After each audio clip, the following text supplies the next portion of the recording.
exercise of defining the goals is very important, because before you utilize the different tools, you have to define the goals. Now, this is a hard exercise because you cannot let everybody know. It's impossible. You don't have enough money to do it. You have to select what's the right way to do it. And of course, it depends on your own setting. Goals can be professional, goals can be academic, goals can be business-wise. Who's the audience? Who to talk to? How to connect with the people who influence the decision makers? Do you want to work from a personal brand of the key physicians or something like that? I will give you an example from my own personal site. When I started the site, I had the question of what to put there, because I do a lot of things. And at the end of the day, I decided that my site is going to be 80% professional on one of the things that I do, because I wanted to make an influence on the world in that area, which happens to be virtual world. Now, I do many things. I do strategy, I do investment, I do ventures, I do marketing, etc. But if you look at my site, it's only about this 80% thing. And then 20% other things, what I call personality, things that I like, etc. But that was my decision. Let me give you another example concerning this. When I did this, you know what was my goal at the time? My goal was to prevent people from asking me to send them my presentation after every talk. That was my goal. I said, you go to my website, you can take it up. 2 years later, I changed the goal. Because of the feedback that I got and the leads that I got from the website. It became, instead of a pipe to send out information to the world, it became a sensor to get information from the world. Why? Because people saw that I'm doing this and this presentation, and they would start sending me materials to augment and enhance the presentation. So instead of the original goal, which is to publish the presentation and save me energy, it became a mechanism to look at the world and find the right information in the right topical areas. And here is the next lesson about goals. Goals change from time to time. And if goal changes, your marketing changes. And it's basically an ongoing process. It's not one thing. It's ongoing. And especially it's ongoing because the digital world out there is shockingly confusing. Shockingly confusing. What is your name? How many people here have Pinterest account? Very good. I have no idea what you do with it. But it's a good thing, right? Very confusing. Very confusing. Quora. How many people here have a Quora account? Okay. Very good, too. Very interesting, right? Different. It is practically impossible to master the field. Even the expert don't master the field. Very difficult. In fact, it's an ongoing process just to make a decision to what tool do you want to pay attention or not. Ongoing process, just to decide that. And certain tools match certain goals better than other tools.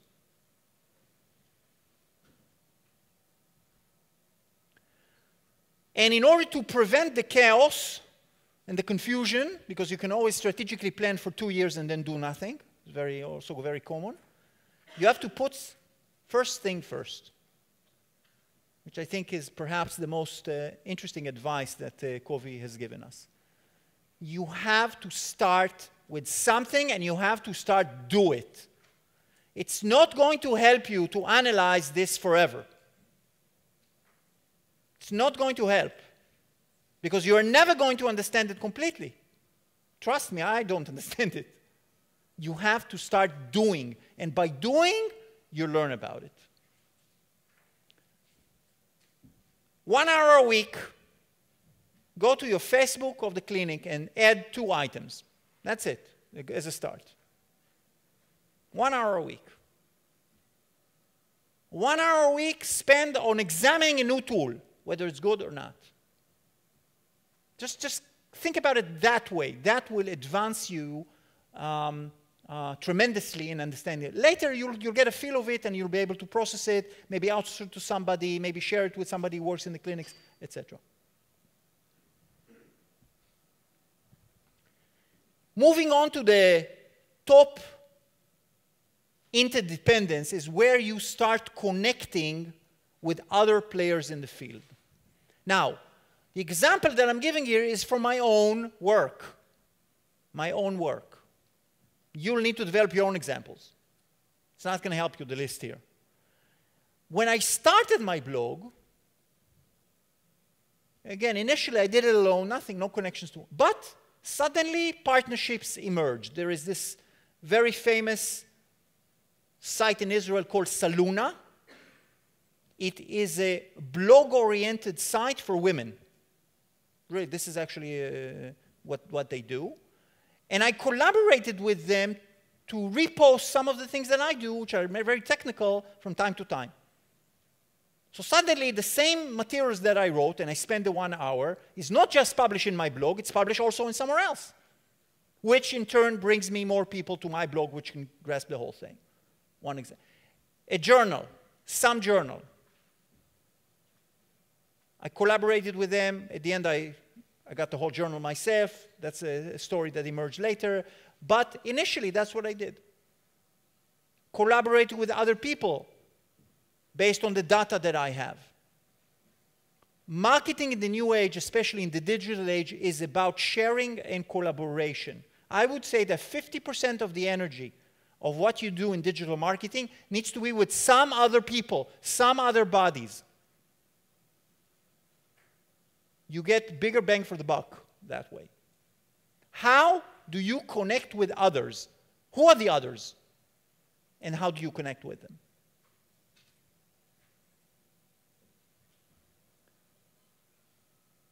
This is the longest tip that he has. Seek first to understand, then to be understood.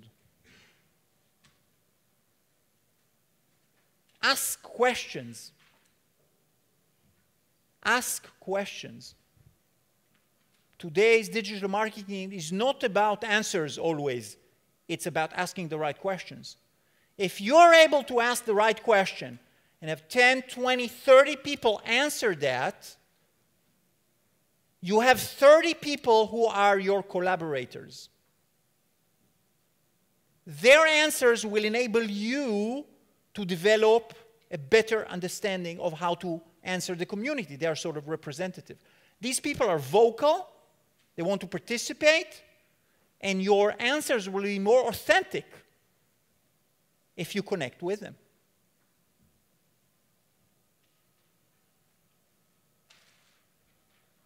This is the example that I take, slides from previous talks. That was the beginning. But then I started to get input. I started to listen. What do people want? Here's a very interesting tool. It's called ClickTail. By the way, an Israeli startup.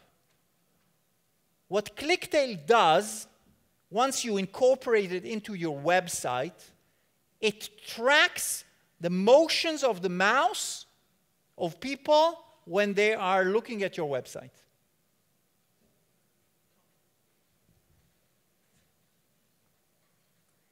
And you can see, this is my blog, by the way, and you can see that on the name, people hover. I mean, why would they hover on my name?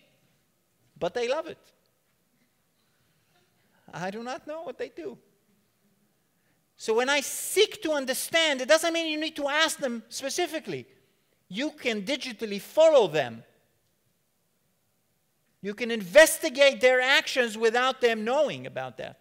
Not sure if it's ethically approved, but you do that. Go ahead. Is this the clicks or no, mouse motion. Not clicks at all. This is called the heat map. Heat map. By the way, you can see very easily these things. You know what that is? This is scroll. This is scroll, because the mouse happens to be here. They either scroll down. This is what they do. So this is how you understand what they are doing. Clicking on the logo to get to your homepage. Probably, I don't know. Probably. Of course, another tool that is a must is Google Analytics. Google Analytics is a free tool by Google that allows you to measure very precisely what's happening in your various websites. I'm not going to talk about it, but it gives you number of visitors, etc., monthly, hourly, etc.